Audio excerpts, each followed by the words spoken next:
In this lesson, we're going to see how to create a generic class that has two type parameters. What we're going to do is we're going to create a class called the pair class, which allows us to store pairs of data values and treat them as one. In other languages such as C++, the pair class becomes the basis for associative structures such as a map that have key-value relationships. In other words, one piece of data is a key and another piece of data is the value that is based on that key. So let's go ahead and see how to create a pair class using two type parameters. So we'll start off, we'll create a file pair.java. So we'll start out public class pair, then we'll provide our two type parameters, and what we'll do is we'll name the first one T1 and the second one T2. Sometimes you'll see two different letters like T and U, doesn't really matter. We'll use T1 and T2.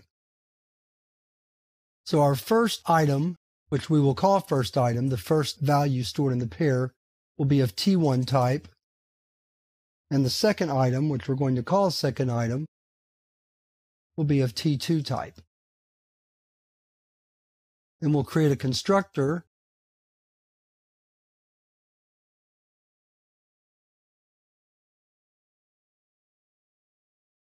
This is all very straightforward programming.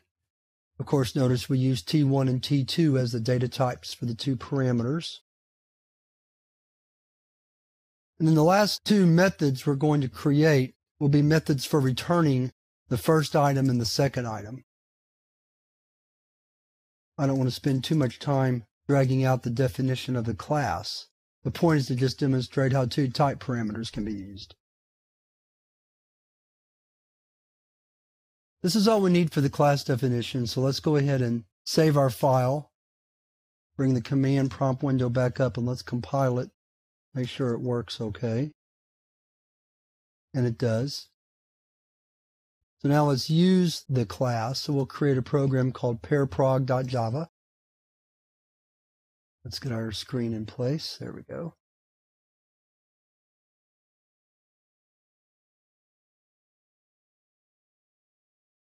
So once we get main defined, here we go.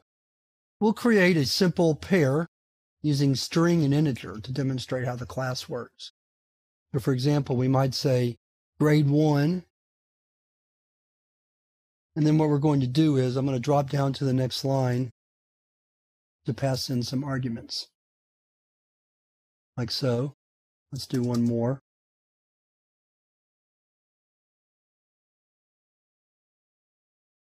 Just like so.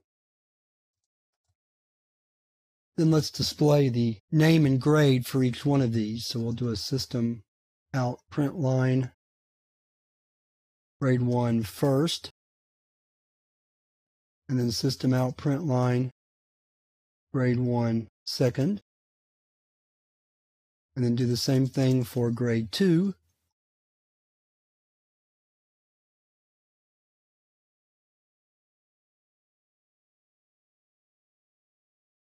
And that's all we need to do to demonstrate how the class works.